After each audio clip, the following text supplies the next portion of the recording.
Hello friends, कैसे हैं आप सब? बढ़िया। आशा है आप सभी मस्त होंगे, स्वस्थ होंगे और खुश होंगे।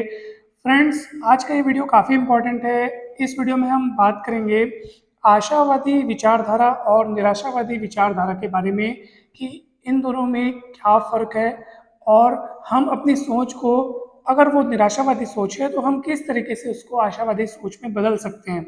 दोस्तों, आशावादी विचारधारा से हमारा तात्पर्य ऐसे विचारधारा से है जो हमारे जीवन में होने वाली जितनी भी घटनाएं हैं, जो भी वस्तु हमारे जीवन में है, जो भी समस्या है, उन सभी में आप एक उज्जवल पक्ष देखें, एक आशावादी पक्ष देखें, एक सकारात्मक पक्ष देखें। उसमें आपके लिए अच्छा क्या क्या छिपा हुआ है। अगर आप केवल उस पर अपनी दृष्टि डालते हैं तो समझ लीजिए कि आप आशावादी विचारधारा के व्यक्ति हैं।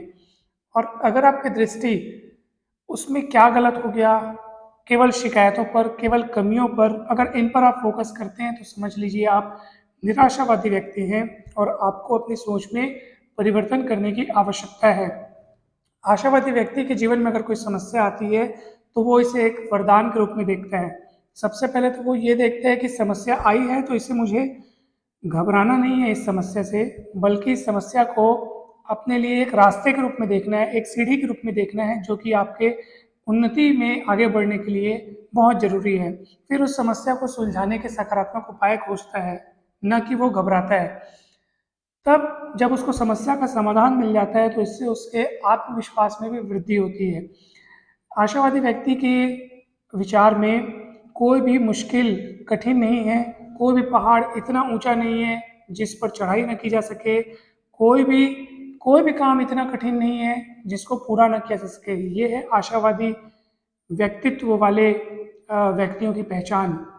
दूसरी ओर निराशावादी व्यक्ति हर कार्य में कमियां तराशेगा।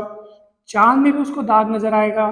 चांद की जो चांदनी है, इतनी उज्ज्वलता है, इतनी शीतलता है, उस पर ध्यान न दे करके वो एक अगर छोटा सा कहीं दाग होगा तो उस पर ध्यान देगा। तो ये सोच हमेशा हमें अप्रसन्न बनाए रखती है। निराशावादी व्यक्ति हमेशा आप देखे होंगे या तो खिन्न, या तो उदास, या तो आलस्य से भरे हुए, इस टाइप के होते हैं। और आशावादी व्यक्ति हमेशा उत्साह से भरे, प्रसन्नता से भरे, जोश से भरे, उनके चेहरे पर एक अलग ही मुस्कान देखने को आपको मिलेगी, एक अलग ही उनका दमकता चमकता चेहरा दिखेगा, जिसको देखते ही साथ आपको पॉजिटिविटी आ जाएगी। हमेशा ये भी सच है कि हम अपने जीवन में हर पल हर पल 100% प्रसन्नचित्त, यानी कि खुश हंसते हुए नहीं रह सकते, क्योंकि हमारे भाव जो है वो कंटिन्यू बदलते रहते हैं। मगर फिर भी हम ये बहुत मन प्रयास करके अपने व्यक्तित्व में परिवर्तन ला सकते हैं कि अगर कोई हमारे साथ प्रतिकूल घटना हो भी जाए तो कितनी जल्दी से हम उससे उभर करके अपने प्रसन्नचित्त मुद्रा में कितने जल्दी लौट आते हैं। ये प्रवृत्ति आप में जितनी अधिक होगी, यानी कुछ भी हुआ आप उसके अच्छे पहलुओं को देखो, उसमें क्या सीखने को मिल रहा है, हमें क्या सीख मिल रही है, केवल उसको कैच करो और बाकी सभी बातों को भूल जाओ और फिर आगे बढ़ जाओ। ये आशावादी विचारधारा है दोस्तों। जितनी तेजी से आप इन विचारधाराओं को फॉलो करेंगे तो आप देखेंगे कि आपके जीवन में एक बहुत ही सकारात्मक परिवर्तन आ गया है और फिर कोई भी समस्या आपके लिए बड़ी नहीं होगी। अगर समस्या आई भी है तो वो आप देखेंगे कि ये मेरा आत्मीय विकास करने के लिए आई है, ये मुझे कुछ सिखाने आई है। इन समस्या से मैं सीख कर बहुत सारे गुणों को स्वयं में निखार सकता हूँ, स्वयं में बढ़ा सकता हूँ। जब आप ये सोचेंगे ना तो समझ लीजिए कि वो समस्या फिर आपके लिए समस्या बिल्कुल भी नहीं रहेगी, आपके लिए वो एक वरदान बन जाएगी। आप देखेंगे कि अगर कोई बुरी घटना हो भी गई तो उसमें आप ये देखेंगे कि इसका सकारात्मक पक्ष कौन सा है, क्योंकि दुनिया में ऐसी कोई घटना नहीं होती जिसमें केवल नकारात्मक पक्ष हो, यानी पूर्णतः नेगेटिव कोई घटना नहीं होती। हर घटना में आपको अनेक पॉजिटिव पहलू, उसके कुछ पॉजिटिव पक्ष, सकारात्मक पक्ष जरूर देखने को मिलेंगे। तो अगर आपकी सोच आशावादी है तो आप केवल उसके पॉजिटिव पक्षों पर फोकस करेंगे, नेगेटिव पक्षों को बिल्कुल इग्नोर कर देंगे। और जब आप केवल प्लस पॉइंट देखेंगे तो समझ लीजिए आपको वो घटना समस्या के रूप में नज़र ही नहीं आएगी। कोई भी घटना अपने आप में समस्या नहीं होती, हमारा मन उसको वैसी परिभाषा दे करके उसको वैसा बना देता है।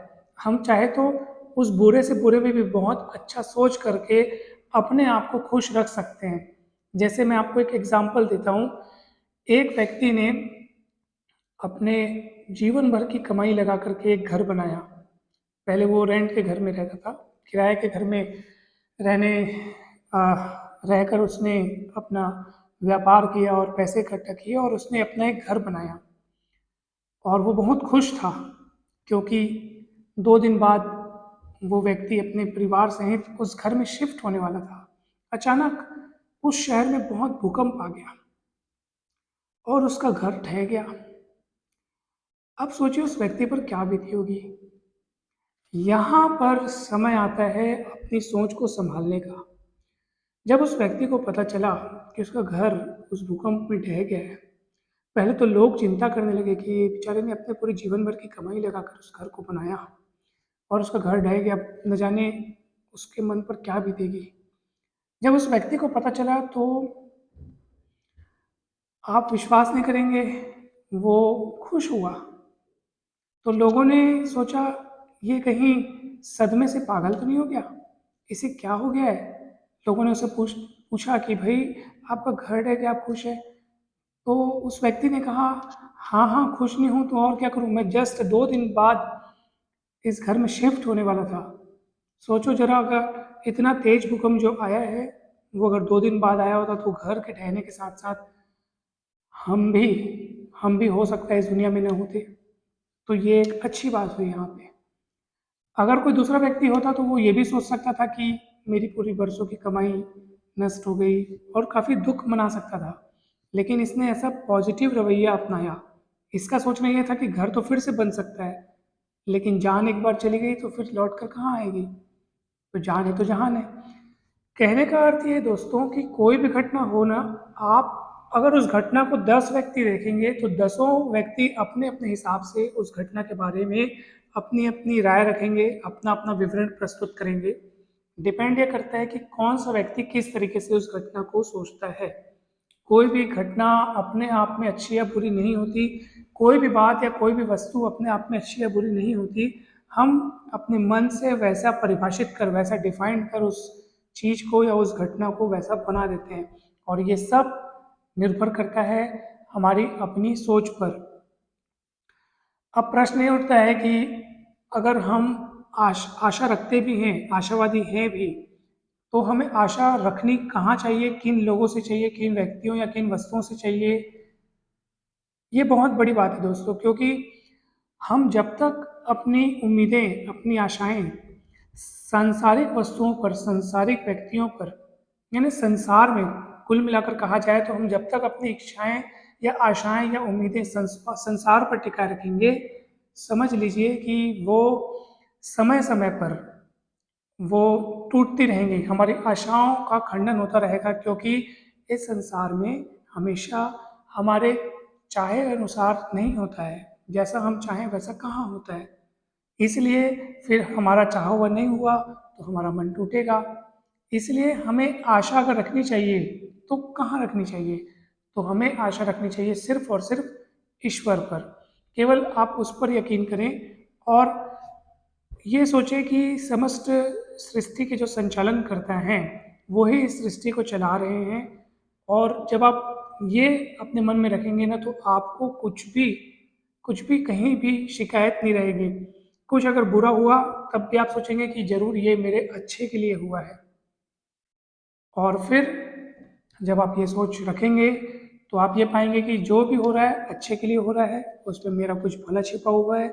ऊपर वाले ने जो सोच कर रखा है उसमें खुश रहना है, क्योंकि वो जो सोचता है हमारे भले के लिए सोचता है। जब आप अपनी आस्था, अपना विश्वास उस पर स्थापित कर लेंगे, उसके साथ बना लेंगे, तो आप देखेंगे कि फिर आपको कभी भी कोई कष्ट, कोई शिकायत बिल्कुल नहीं होगी दोस्तों। और इस तरीके से आप सकारात्मकता के चरम को प्राप्त कर लेंगे। जिस सकारात्मकता की बात हम अभी तक कर रहे थे, वो सकारात्मकता 101% तब हो पाएगी जब आप अपनी अपनी आस्था और अपनी निष्ठा और अपने विश्वास को उस ईश्वर के साथ बांध लेंगे। आप ये सोच के चलेंगे कि जो भी हो रहा है वो इस अलौकिक शक्ति है एक, जो इस संसार को चला रही है। जो समस्त प्रकृति का जो जितने भी कार्य हैं समस्त प्रकृति में हो रहे हैं, संचालन जो हो रहा है, उन सभी संचालन को करने वाला कोई तो है ऊपर जो इसको चला रहा है, और वही हमारे जीवन में भी सभी घटनाओं को घटित करवाते हैं। हमारे बस में कुछ भी नहीं होता है, हमारे बस में क्या होता है, हमारा चाहा हुआ कुछ भी नहीं होता है, बल्कि जो कुछ होता है उसको हमें अपने अकॉर्डिंग चाहना पड़ता है कि हाँ ये हुआ, इसमें मैं इसको किस तरीके से हम अपने अनुकूल बना सकते हैं। कहते भी हैं ना कि जो हुआ तो समझो अच्छा हुआ, अगर मन का हुआ तो अच्छा है, लेकिन अगर मन का नहीं हुआ तो समझ जाओ कि वो ईश्वर की इच्छा है ना। और मन का अगर नहीं हुआ तो वो बहुत अच्छा होता है, क्योंकि वो तो ईश्वर की इच्छा है। इसलिए आप हर चीज़ को ईश्वर की कृपा समझकर अगर जिएंगे तो आप हमेशा खुश रहेंगे दोस्तों, और हमेशा पॉजिटिव बने रहिए। जब आप पॉजिटिव बने रहेंगे तो आपका उत्साह, आत्मविश्वास, प्रसन्नता सब अपने आप बढ़ेंगे, आपके चेहरे पर एक अलग ही चमक रहेगी, और आपकी पॉजिटिविटी न केवल आप तक बल्कि सब तक पहुंचती रहेगी। दोस्तों, always be positive. Thank you so much. Have a nice day.